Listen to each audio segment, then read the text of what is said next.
ಮೈತ್ರಿಕೂಟ ರಚಿಸಿದ್ದೇ ನಾನೆಂದ ದೀದಿ. ಕೈಪಾಳ್ಯಕ್ಕೆ ದೀದಿ ಇಟ್ಟೇ ಬೆಟ್ರ ಡೈನಮೈಟ್. ಮಿತ್ರ ಪಕ್ಷಗಳ ವಿರುದ್ಧವೇ ತಿರುಗಿ ಬಿದ್ದಿದ್ಯಾಕೆ ಮಮತಾ? ಇದೇ ಬರ್ನಿಂಗ್ ಸ್ಟೋರಿ ವಿಶೇಷ. INDIA fight. ನಾನು ಶ್ರೀಲಕ್ಷ್ಮಿ ರಾಜ್ಕುಮಾರ್.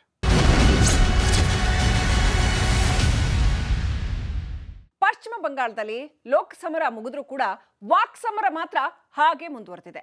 ಇಂಡಿ ಮೈತ್ರಿಕೂಟ ರಚಿಸಿದ್ದೇ ನಾನು ಅಂತ ಗುಡುಗಿರೋ ದೀದಿ ಮಿತ್ರ ಪಕ್ಷಗಳ ವಿರುದ್ಧವೇ ತಿರುಗಿ ಬಿದ್ದಿದ್ದಾರೆ. ದೀದಿ ಕೈ ವಿರುದ್ಧ ತಿರುಗಿ ಬಿದ್ದಿರೋದು ಒಂದು ಕೋನದಿಂದ ನೋಡಿದ್ರೆ ಗೊಂದಲಕಾರಿ ನಿಜ. ಆದ್ರೆ ಮೋದಿ ವಿರುದ್ಧ ಬಲಾಢ್ಯ ಕೂಟದ ಕನಸು ಕಂಡ ಪ್ರತಿಪಕ್ಷಗಳಿಗೆ ಸ್ವಲ್ಪ ಹಿಂದೇಟು ಬಿದ್ದಂತಿದೆ. ಇದೆಲ್ಲ ಮೋದಿಗೆ ಪ್ಲಸ್ ಪಾಯಿಂಟ್ ಆಗತ್ತಾ ಅನ್ನೋ ಕುತೂಹಲ ಕಾಡಿದೆ. ಬನ್ನಿ ಆ ಇಂಟ್ರೆಸ್ಟಿಂಗ್ ಸಂಗತಿಯನ್ನ ನೋಡೋಣ.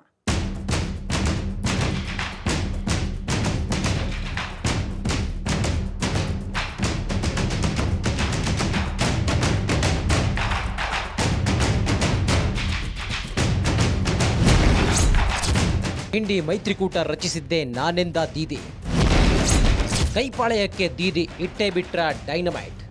ಮೋದಿ ಮಣಿಸಲು ವಿಪಕ್ಷ ನಾಯಕರೆಲ್ಲ ಸೇರಿ ಒಗ್ಗಟ್ಟಾಗಿ ಸೇರಿ ಇಂಡಿ ಕೂಟ ರಚಿಸಿದ್ರು. ಆದ್ರೆ ಇಂಡಿಯಾ ಮೈತ್ರಿಕೂಟದ ಸಭೆಗಳಲ್ಲಿ ಮಾತ್ರ ಒಗ್ಗಟ್ಟಿನ ಹೇಳಿಕೆ ಕೇಳಿ ಬರುವಂತಿದ್ವು. ಇದರ ಹೊರತಾಗಿ ಕಳೆದ ಕೆಲವು ತಿಂಗಳುಗಳಿಂದ ಪಶ್ಚಿಮ ಬಂಗಾಳ ಮತ್ತು ಪಂಜಾಬಿನಲ್ಲಿ ಅಪಸ್ವರದ್ದೇ ಸೌಂಡ್ ಜಾಸ್ತಿ ಇತ್ತು. ಕಾಂಗ್ರೆಸ್ ಮತ್ತು ಆಡಳಿತ ಪಕ್ಷದ ನಡುವೆ ದಾಳಿ ಪ್ರತಿದಾಳಿಗಳು ನಿರಂತರವಾಗಿ ಮುಂದುವರೆದಿದ್ವು. ಹಾಗೆಲ್ಲದರ ಬೆನ್ನಲ್ಲೇ ಇದೀಗ ಓಪನ್ ಆಗಿ ಪಶ್ಚಿಮ ಬಂಗಾಳದಲ್ಲಿ ದೀದಿ ಗುಡುಗಿದ್ದಾರೆ.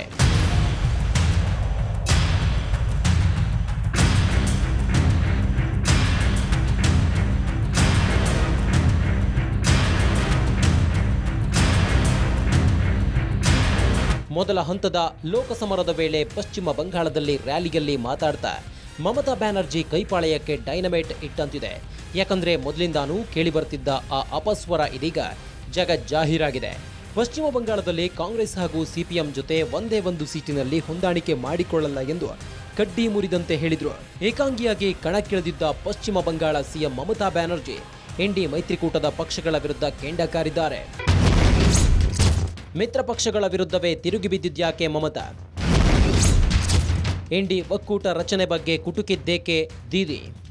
ಇಂಡಿಯಾ ಮೈತ್ರಿಕೂಟ ರಚನೆಯಾಗಲು ನಾನೇ ಮುಖ್ಯ ಕಾರಣ, ಅದಕ್ಕೆ ಇಂಡಿಯಾ ಎಂಬ ಹೆಸರನ್ನು ನಾನೇ ಕೊಟ್ಟಿದ್ದು ಅಂತ ಹೇಳಿರೋ ದೀದಿ ಪಶ್ಚಿಮ ಬಂಗಾಳದಲ್ಲಿ ಸಿಪಿಐ, ಕಾಂಗ್ರೆಸ್, ಬಿಜೆಪಿಗಾಗಿ ಕೆಲಸ ಮಾಡುತ್ತಿವೆ ಎಂದು ಆರೋಪಿಸಿದ್ದಾರೆ. ಅಷ್ಟೇ ಅಲ್ಲದೆ ಬೆಂಗಾಲ್ನಲ್ಲಿ ಮೈತ್ರಿ ಇಲ್ಲದ ಕಾರಣ ನೀವು ಕಾಂಗ್ರೆಸ್ ಅಥವಾ ಸಿಪಿಐಗೆ ಮತ ಹಾಕಬೇಡಿ ಎಂದಿದ್ರು. ಮತದಾರರ ಬಳಿ ನಿಮಗೆ ಬಿಜೆಪಿ ಸೋಲಿಸಬೇಕೆನ್ನುವ ಬಯಕೆ ಇದ್ರೆ ಆ ಎರಡೂ ಪಕ್ಷಗಳಿಗೆ ಮತ ಹಾಕಬೇಡಿ. ನೀವೇನಾದರೂ ಅವೆರಡು ಪಕ್ಷಗಳಿಗೆ ಮತ ನೀಡಿದ್ರೆ ನಿಮ್ಮ ಮತ ವ್ಯರ್ಥವಾಗಲಿದೆ. ಆ ಪಕ್ಷಗಳು ಬಿಜೆಪಿ ಪರವಾಗಿ ಕೆಲಸ ಮಾಡ್ತಿವೆ ಅನ್ನೋ ಸಂದೇಶ ರವಾನಿಸಿದ್ರು.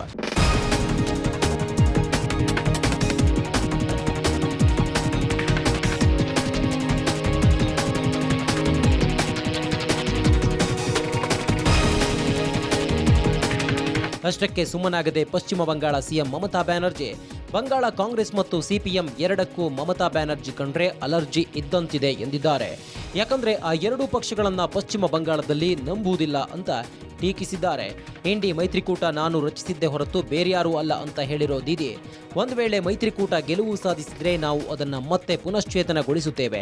ಆದರೆ ಗಮನಿಸಬೇಕಾದ ಸಂಗತಿ ಅಂದ್ರೆ ಬಂಗಾಳದಲ್ಲಿ ಅಲ್ಲ ಅನ್ನೋದನ್ನ ಮಮತಾ ಬ್ಯಾನರ್ಜಿ ಮರೆತಿಲ್ಲ. ಬಂಗಾಳದಲ್ಲಿ ತೃಣಮೂಲ ಕಾಂಗ್ರೆಸ್ ಪಕ್ಷ ಬಿಜೆಪಿ ವಿರುದ್ಧ ಏಕಾಂಗಿಯಾಗಿ ಹೋರಾಡ್ತಿದೆ ಅಂತ ರ್ಯಾಲಿಯಲ್ಲೂ ಕೂಡ ಅಬ್ಬರಿಸಿದ್ರು. ದೀದಿ ರೆಬಲ್ ಆಗಿ ಮಾತನಾಡಿದ್ದಾದ್ರೂ ಯಾಕೆ? ಬಿಜೆಪಿ ವಿರುದ್ಧ ಧ್ವನಿಯೇ ಎತ್ತಿಲ್ಲ ಅನ್ನೋ ದೂರು. ದೀದಿ ಈ ಪರಿ ರೆಬಲ್ ಆಗಿ ಮಾತನಾಡಿದ್ದಾದ್ರೂ ಯಾಕೆ ಅನ್ನೋದ್ರ ಬಗ್ಗೆ ತಿಳಿಯೋದಾದ್ರೆ ಹಲವು ಸಂಗತಿಗಳು ಒಂದಾದ ನಂತರ ಒಂದು ಗಮನಕ್ಕೆ ಬರುತ್ತವೆ. ಅದರಲ್ಲೂ ಪಶ್ಚಿಮ ಬಂಗಾಳಕ್ಕೆ ಕಳೆದ 3 ವರ್ಷಗಳಿಂದ ಅನ್ಯಾಯವಾಗ್ತಿದೆ ಅನ್ನೋ ಕೂಗು, ಅಷ್ಟೇ ಅಲ್ಲದೆ 100 ದಿನಗಳ ಕೆಲಸ ಹಾಗೂ ಆವಾಸ್ ಯೋಜನೆಯ ಪಾಲಿನ ಬಾಕಿ ಹಣ ಬಿಜೆಪಿ ಸರ್ಕಾರ ರಿಲೀಸ್ ಮಾಡಿಲ್ಲ ಅನ್ನೋದು ಸೇರಿದೆ.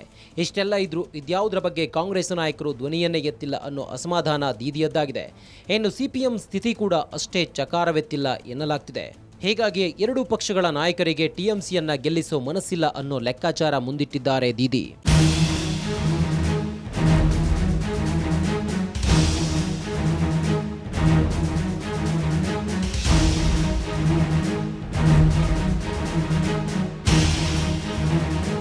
ಪಶ್ಚಿಮ ಬಂಗಾಳ ಸಿಎಂ ಲೆಕ್ಕಾಚಾರದ ಪ್ರಕಾರ ಒಂದು ವೇಳೆ ಟಿಎಂಸಿ ಗೆದ್ರೆ ಬಿಜೆಪಿ ಪ್ರಧಾನ ವಿರೋಧ ಪಕ್ಷವಾಗುತ್ತೆ.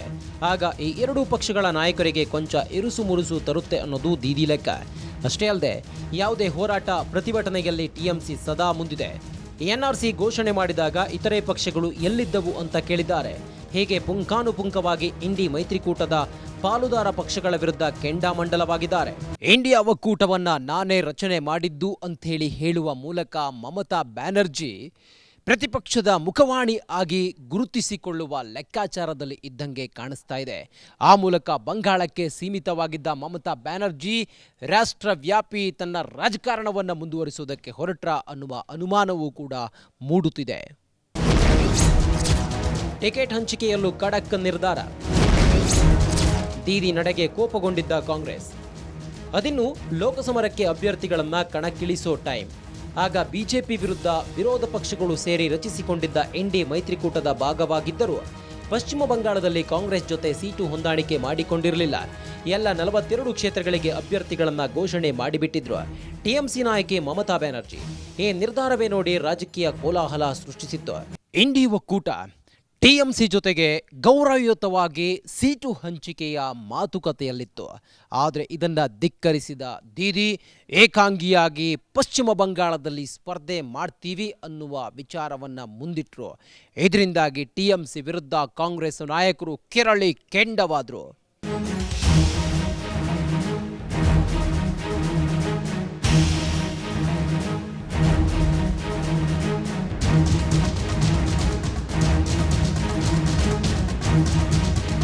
ಒಂದು ರೀತಿ ಪ್ರಾದೇಶಿಕ ಪಕ್ಷಗಳು ಇತ್ತೀಚಿನ ಕೆಲ ವಿಧಾನಸಭಾ ಚುನಾವಣೆಗಳಲ್ಲಿ ಕಾಂಗ್ರೆಸ್ಗೆ ಹಿನ್ನಡೆಯಾಗಿರೋದ್ರಿಂದ ಲೆಕ್ಕ ಹಾಕ್ತಿವೆ ಎನ್ನಲಾಗ್ತಿದೆ.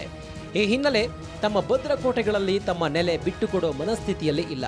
ತಮ್ಮ ಭದ್ರಕೋಟೆಗಳಲ್ಲಿ ಏಕಾಂಗಿಯಾಗಿ ಚುನಾವಣೆಗಳಲ್ಲಿ ಸ್ಪರ್ಧಿಸಿರೋ ಟಿಎಂಸಿ ಕಥೆಯೂ ಇದೆ. ಅತ್ತ ಪಂಜಾಬ್ನಲ್ಲಿ ಆಪ್ ನಿರ್ಧಾರಗಳು ಅದೇ ಮ್ಯಾಟರ್ ಮುಂದಿಡ್ತಿವೆ. ಇಂಡಿಯಾ ಮೈತ್ರಿಕೂಟದಲ್ಲಿ ಕಾಂಗ್ರೆಸ್ ಮತ್ತು ಪ್ರಾದೇಶಿಕ ಪಕ್ಷಗಳ ನಿರಂತರ ಕಚ್ಚಾಟ ಕಂಡುಬರುತ್ತಿದ್ದು, ಹೀಗಾಗಿ ರಾಜ್ಯ ಮಟ್ಟದಲ್ಲಿ ಮೈತ್ರಿಯನ್ನ ವಿರೋಧಿಸ್ತಾ ಬಂದಿದ್ರು.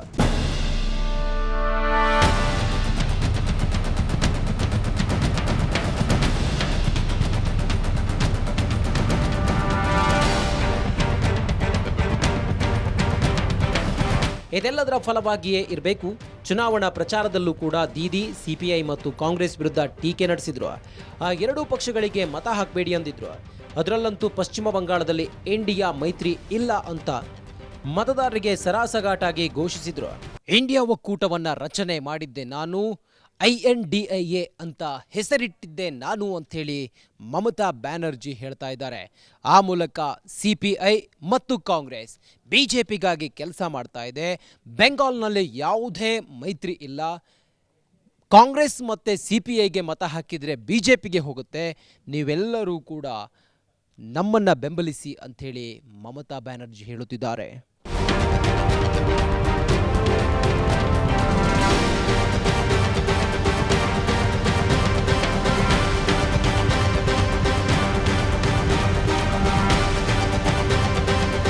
ಕಾಂಗ್ರೆಸ್ ಪಶ್ಚಿಮ ಬಂಗಾಳದಲ್ಲಿ ಟಿಎಂಸಿ ಜೊತೆ ಗೌರವಯುತ ಸೀಟು ಹಂಚಿಕೆಯ ಬಯಕೆ ವ್ಯಕ್ತಪಡಿಸಿತು. ಆದರೆ ಅಂತಹ ಒಪ್ಪಂದವನ್ನ ಸಂಧಾನ ಮಾತುಕತೆ ಮೂಲಕ ಅಂತಿಮಗೊಳಿಸಬೇಕು ಅನ್ನೋ ಆಶಯ ವ್ಯಕ್ತಪಡಿಸಿತ್ತು. ಆದರೆ ದೀದಿ ನಿರ್ಧಾರ ಮಾತ್ರ ಕೈಪಾಳೆಯಕ್ಕೆ ಸಿಟ್ಟು ತರಿಸಿತ್ತು. ಟಿಎಂಸಿ ಏಕಾಂಗಿಯಾಗಿ ಕಣಕ್ಕಿಳಿದಿತ್ತು. ಇದಕ್ಕೆ ಕಾಂಗ್ರೆಸ್ ಆಕ್ರೋಶ ವ್ಯಕ್ತಪಡಿಸಿತ್ತು. ಟಿಎಂಸಿ ನಡೆ ಟೀಕಿಸಿದ್ದ ಕಾಂಗ್ರೆಸ್ ನಾಯಕ ಅಧೀರ್ ರಂಜನ್ ಚೌಧರಿ ಪ್ರಧಾನಿ ಮೋದಿ ಅಸಮಾಧಾನಗೊಳ್ತಾರೆಂದು ದೀದಿ ಈ ನಿರ್ಧಾರ ಕೈಗೊಂಡಿದ್ದಾರೆಂದು ಟೀಕಿಸಿದ್ರು.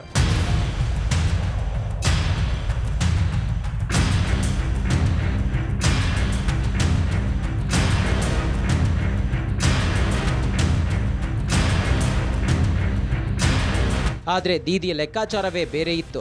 ಅದೇನಂದ್ರೆ ಒಂದು ಟಿಎಂಸಿ ಇಂಡಿಯಾ ಮೈತ್ರಿಕೂಟದ ಪ್ರಮುಖ ಪಾಲುದಾರರಲ್ಲಿ ಒಂದಾಗಿದೆ ಎಂದಿದ್ರು. ಆದರೆ ಪಶ್ಚಿಮ ಬಂಗಾಳದಲ್ಲಿ ನಮ್ಮನ್ನ ಹೊರಗಿಟ್ಟು RSP, CPI, CPIMಗೆ ಹೆಚ್ಚಿನ ಪ್ರಾಮುಖ್ಯತೆ ನೀಡುವ ಸುಳಿವು ಸಿಕ್ಕಿತ್ತು. ಇದರಿಂದಾಗಿಯೇ ನಮ್ಮ ದಾರಿ ನಾವು ನೋಡಿಕೊಂಡಿದ್ದೇವೆ ಅನ್ನೋ ಅರ್ಥದಲ್ಲಿ ಸಂದೇಶ ನೀಡಿದ್ರು. ದೀದಿ ಇಷ್ಟೆಲ್ಲ ರೆಬಲ್ ಆಗೋದಕ್ಕೆ ಪ್ರಮುಖ ಕಾರಣ ಕೇಂದ್ರದಿಂದ ನಮ್ಮ ರಾಜ್ಯಕ್ಕೆ ಬರಬೇಕಾದಂಥ ಅನುದಾನ ಬಂದಿಲ್ಲ. ಆವಾಸ್ ಯೋಜನೆಯ ಸಂಬಳವನ್ನು ಕೂಡ ಕೊಟ್ಟಿಲ್ಲ. ಇಷ್ಟೆಲ್ಲ ಆಗ್ತಿದ್ರೂ ಕೂಡ ಕಾಂಗ್ರೆಸ್ ಇದ್ರ ಬಗ್ಗೆ ಸುಮ್ಮನೆ ಇದೆ. ಚಕಾರ ಎತ್ತದೇ ಇರೋದು ದೀದಿಯವರ ಅಸಮಾಧಾನಕ್ಕೆ ಕಾರಣ ಆಗಿದೆ. ಹೀಗಾಗಿ ದೀದಿ ಇವತ್ತು ಪ್ರತ್ಯೇಕವಾಗಿ ಸ್ಪರ್ಧೆ ಮಾಡೋದ್ರ ಜೊತೆಗೆ ರೆಬಲ್ ಆಗಿದ್ದಾರೆ.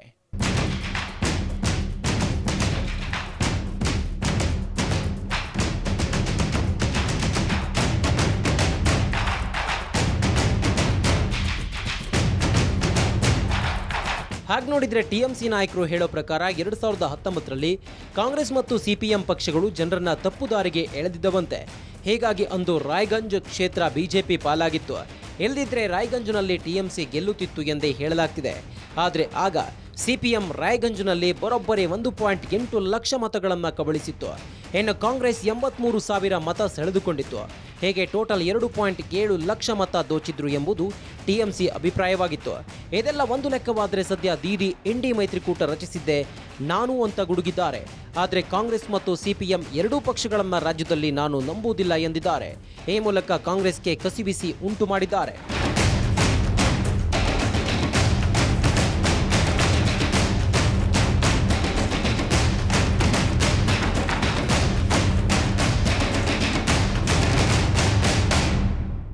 ಅಷ್ಟಕ್ಕೂ ಪಶ್ಚಿಮ ಬಂಗಾಳದಲ್ಲಿ ಮೈತ್ರಿಯ ನಡುವೆ ಈ ಕಚ್ಚಾಟವಾದರೂ ಯಾಕೆ? ಅಂದು ಟಿಕೆಟ್ ಹಂಚಿಕೆ ವಿಚಾರದಿಂದಾನೂ ದೀದಿ ತನ್ನದೇ ನಿರ್ಧಾರ ತೆಗೆದುಕೊಳ್ತಾ ಬಂದಿದ್ದಾದ್ರೂ ಯಾಕೆ ಅನ್ನೋ ಚರ್ಚೆ ನಡೀತಾ ಇದೆ. ಸದ್ಯ ಕಾಂಗ್ರೆಸ್ ವಿರುದ್ಧ ರಣಕಹಳೆ ಮೊಳಗಿಸಿರೋ ಮಮತಾ ಬ್ಯಾನರ್ಜಿ ಮತದಾರರ ವಿಶ್ವಾಸ ಗೆಲ್ಲೋ ನಿಟ್ಟಿನಲ್ಲಿ ದಾಳ ಪ್ರಯೋಗಿಸಿದ್ರ ಅನ್ನೋ ಚರ್ಚೆ ಕೇಳಿಬರ್ತಾ ಇದೆ. ದೀದಿಯ ಪ್ರಬಲ ಪರ್ಯಾಯ ನಾಯಕಿ ಅಂತ ಗುರುತಿಸಿಕೊಳ್ಳೋ ಯತ್ನ ಇಲ್ಲಿ ಕಂಡು ಬರ್ತಾ ಇದೆ. ಸದ್ಯ ಬಂಗಾಳಕ್ಕೆ ಸೀಮಿತವಾಗಿದ್ದ ಇಮೇಜ್ ಅನ್ನ ರಾಷ್ಟ್ರೀಯ ಮಟ್ಟಕ್ಕೆ ವಿಸ್ತರಿಸಿಕೊಳ್ಳೋ ತಂತ್ರ ಅಡಗಿದೆಯಾ? ಅಷ್ಟಕ್ಕೂ ಕಳೆದ ಬಾರಿ ಲೋಕಸಭಾ ಚುನಾವಣೆಯಲ್ಲಿ ಟಿಎಂಸಿ ಗೆದ್ದ ಸ್ಥಾನಗಳೆಷ್ಟು ಅನ್ನೋದ್ರ ಬಗ್ಗೆ ನೋಡೋಣ ಬನ್ನಿ.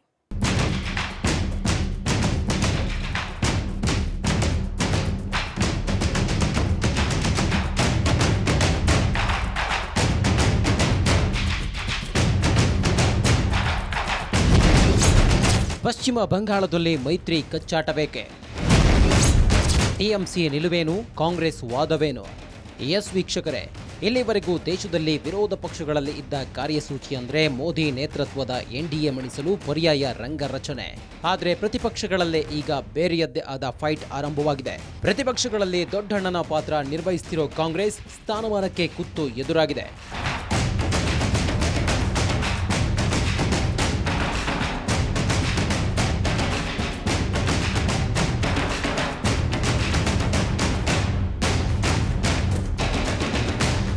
ಹಾಗೆ ನೋಡಿದ್ರೆ ಕಳೆದ ಬಾರಿಯ ಲೋಕಸಭೆ ಚುನಾವಣೆಯಲ್ಲಿ ಪಶ್ಚಿಮ ಬಂಗಾಳದಲ್ಲಿ ಟಿಎಂಸಿ ಎಷ್ಟು ಸ್ಥಾನ ಗೆದ್ದಿತ್ತು ಅನ್ನೋದು ಮುಖ್ಯವಾಗುತ್ತೆ.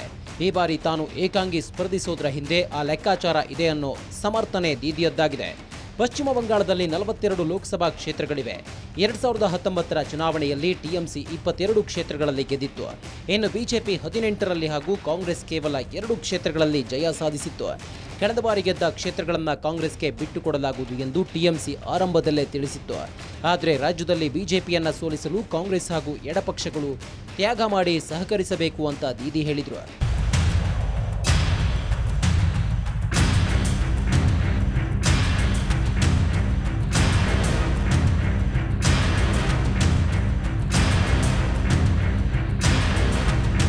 ಆದರೆ ಆ ವೇಳೆ ಟಿಎಂಸಿ ಜೊತೆಗಿನ ಮೈತ್ರಿಗೆ ರಾಜ್ಯದ ಕಾಂಗ್ರೆಸ್ ನಾಯಕರು ಆರಂಭದಲ್ಲೇ ತಗಾದೆ ಎತ್ತಿದ್ರು. ನಮಗೆ ಏನಿಲ್ಲ ಅಂದ್ರೂ ಕನಿಷ್ಠ 10ರಿಂದ 12 ಸ್ಥಾನ ಬೇಕು ಅಂತ ಪಟ್ಟು ಹಿಡಿದಿದ್ರು. ಕಾಂಗ್ರೆಸ್ ನಾಯಕರ ಈ ಪಟ್ಟೆ ನೋಡಿ ಮಮತಾಗೆ ಯೋಚನೆ ಮಾಡುವಂತೆ ಮಾಡಿತ್ತು ಅನ್ಸುತ್ತೆ. ಕಾಂಗ್ರೆಸ್ಗೆ ರಾಜ್ಯದಲ್ಲಿ ನೆಲೆಯೇ ಇಲ್ಲ. ಕಾಂಗ್ರೆಸ್ 12 ಕ್ಷೇತ್ರಗಳಲ್ಲಿ ಸ್ಪರ್ಧಿಸಿದ್ರೆ ಬಿಜೆಪಿಗೆ ಅನುಕೂಲವಾಗಲಿದೆ ಅನ್ನೋ ಇರಾದೆ ಮಂಡಿಸಿದ್ರು.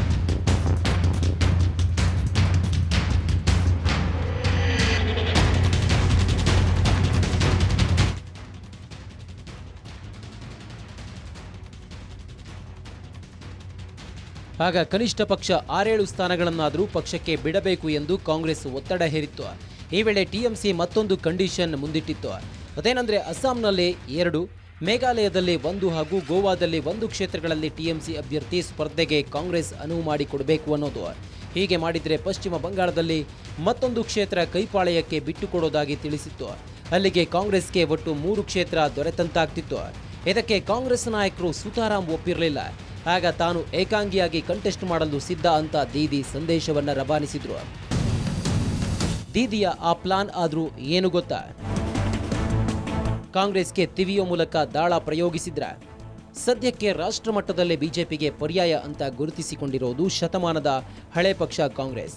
ಲೋಕಸಭೆಯಲ್ಲಿ ಅಧಿಕೃತ ಪ್ರತಿಪಕ್ಷ ಸ್ಥಾನಕ್ಕೆ ಅಗತ್ಯ ಸದಸ್ಯ ಬಲ ಇಲ್ಲದೇ ಇದ್ರೂ ವಿರೋಧ ಪಕ್ಷಗಳಲ್ಲೇ ಅತಿ ಹೆಚ್ಚು ಸೀಟು ಹೊಂದಿದ ಪಕ್ಷ ಹೌದು. ಹೀಗಾಗಿ ಯುಪಿಎ ರಂಗಕ್ಕೆ ಇವತ್ತಿಗೂ ಕಾಂಗ್ರೆಸ್ಸೇ ಮುಖ್ಯ ಅನಿಸುತ್ತೆ. ಸದ್ಯ ದೀದಿ ರಾಷ್ಟ್ರೀಯ ಮಟ್ಟದ ನಾಯಕತ್ವ ಕನಸಿಗೆ ನೀರೆರೆದಿದೆ ಈ ಸಲದ ಲೋಕಸಮರ.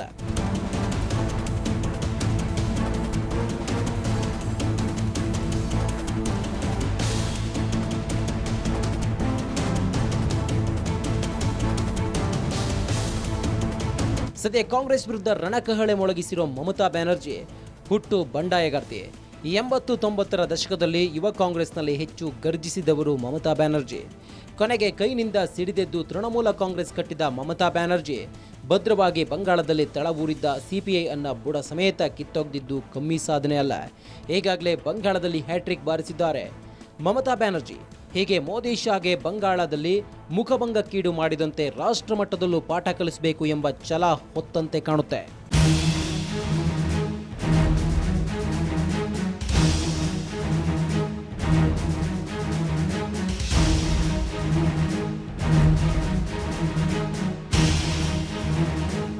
ಇದೀಗ ಇಂಡಿ ಮೈತ್ರಿಕೂಟ ರಚಿಸಿದ್ದೇ ನಾನು ಅನ್ನೋ ದಾಳ ಪ್ರಯೋಗಿಸಿರೋ ಮಮತಾ ಪ್ರಬಲ ಪರ್ಯಾಯ ನಾಯಕಿ ಎಂದು ಗುರುತಿಸಿಕೊಳ್ಳೋ ಯತ್ನವನ್ನ ಕೂಡ ಮಾಡಿದಂತಿದೆ. ತಾನು ಪ್ರತಿಪಕ್ಷಗಳ ಮುಖವಾಣಿ ಎಂಬಂತೆ ಪ್ರೊಜೆಕ್ಟ್ ಮಾಡಿಕೊಳ್ಳೋದು, ಇದರ ಜೊತೆಗೆ ಸದ್ಯ ಬಂಗಾಳಕ್ಕೆ ಸೀಮಿತವಾಗಿದ್ದ ಇಮೇಜನ್ನ ರಾಷ್ಟ್ರೀಯ ಮಟ್ಟಕ್ಕೆ ವಿಸ್ತರಿಸಿಕೊಳ್ಳೋ ಪ್ಲಾನ್ ಇದ್ದಂತಿದೆ.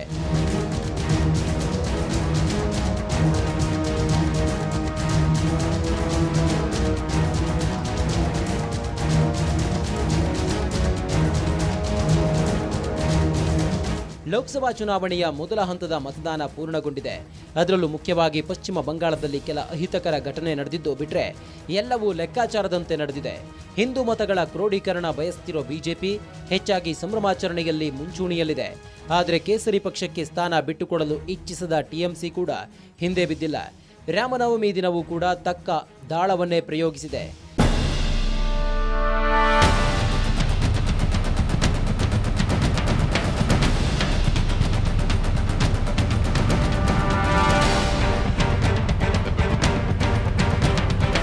ಮೊದಲು ಕೈಕೋಟೆ ಶಿಥಿಲ ಪ್ಲಾನ್ ಮಾಡಿದ ಮಮತಾ ದೇಶದ ಮೂಲೆ ಮೂಲೆಗಳಲ್ಲಿ ತೃಣಮೂಲಕ್ಕೆ ನೆಲೆ ಒದಗಿಸುವ ಕಾರ್ಯಕ್ಕೆ ಕೈ ಹಾಕಿದ್ದಾರೆ.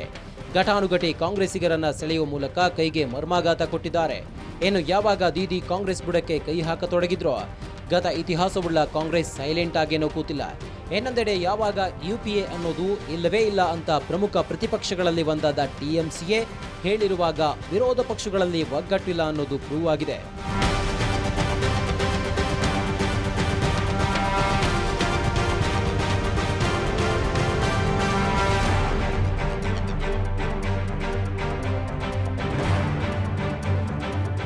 ಈ ಪೈಕಿ ದೀದಿ ತಿರುಗಿ ಬಿದ್ದಿರೋದು ಒಂದು ರೀತಿಯಲ್ಲಿ ಗೊಂದಲಕಾರಿಯೇ ಅನ್ನಿಸ್ತಿದೆ. ಎನ್ಡಿ ಮೈತ್ರಿಕೂಟ ರಚನೆ ಮಾಡಿದ್ದು ನಾನೇ, ಆದರೆ ಪಶ್ಚಿಮ ಬಂಗಾಳದಲ್ಲಿ ಅದು ಅನ್ವಯಿಸಲ್ಲ ಎಂದಿದ್ದಾರೆ. ಒಂದ್ ವೇಳೆ ಗೆಲುವು ಸಾಧಿಸಿದ್ರೆ ಪುನಶ್ಚೇತನ ಮಾಡೋದಾಗಿ ಗೋಡೆ ಮೇಲೆ ದೀಪ ಇಟ್ಟಂತೆ ಹೇಳಿದ್ದಾರೆ. ಪಶ್ಚಿಮ ಬಂಗಾಳದಲ್ಲಿ ಕಾಂಗ್ರೆಸ್ ಹಾಗೂ ಸಿಪಿಎಂ ಜೊತೆ ಒಂದೇ ಒಂದು ಸೀಟಿನಲ್ಲಿ ಕೂಡ ಹೊಂದಾಣಿಕೆ ಮಾಡಿಕೊಳ್ಳುವುದಿಲ್ಲ ಎಂದು ಕಡ್ಡಿ ಮುರಿದಂತೆ ಹೇಳಿ ಏಕಾಂಗಿಯಾಗಿ ಕಣಕ್ಕಿಳಿದಿರುವ ಸಿಎಂ ಮಮತಾ ಬ್ಯಾನರ್ಜಿ ಇಂಡಿಯಾ ಮೈತ್ರಿಕೂಟದ ಪಕ್ಷಗಳ ವಿರುದ್ಧ ವಾಗ್ದಾಳಿ ನಡೆಸಿದ್ದಾರೆ.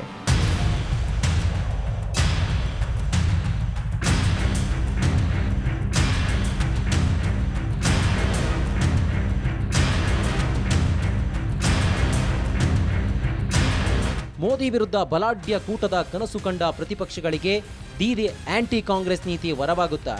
ಇಲ್ಲ ಕೈ ವರ್ಸಸ್ ಟಿಎಂಸಿ? ಹೀಗೆ ಪ್ರತಿಪಕ್ಷಗಳ ಒಡಕಿನ ಲಾಭ ಯಾರಿಗೆ ಅನ್ನೋದು ಚರ್ಚೆ ನಡೀತಿದೆ.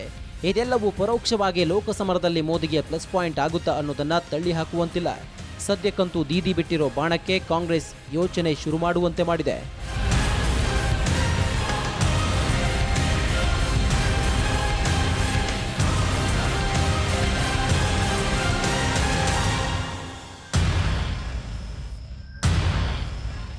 ನೋಡಿದ್ರಲ್ವಾ, ಈ ಬಾರಿಯ ಫಲಿತಾಂಶದ ಮೇಲೆ ಕಣ್ಣಿಟ್ಟಿರೋ ದೀದಿ ಅಳೆದು ತೂಗಿಯೇ ದಾಳ ಪ್ರಯೋಗ ಮಾಡ್ದಂಗಿದೆ. ಇಂಡಿ ಮೈತ್ರಿಕೂಟ ರಚಿಸಿದ್ದೇ ನಾನು, ಗೆದ್ರೆ ಪುನಶ್ಚೇತನಗೊಳಿಸ್ತೇವೆ, ಆದ್ರೆ ರಾಜ್ಯದಲ್ಲಿ ನಂಬಲ್ಲ ಅಂತ ಕಾಂಗ್ರೆಸ್ಗೆ ಟಾಂಗ್ ಕೊಟ್ಟಿದ್ದಾರೆ. ಇದಾಗಿತ್ತು ಇವರೆಗಿನ ಬರ್ನಿಂಗ್ ಸ್ಟೋರಿ. ನೋಡ್ತಾ ಇರಿ ರಿಪಬ್ಲಿಕ್ ಕನ್ನಡ, ಇದು ನಿಮ್ಮ ಧ್ವನಿ.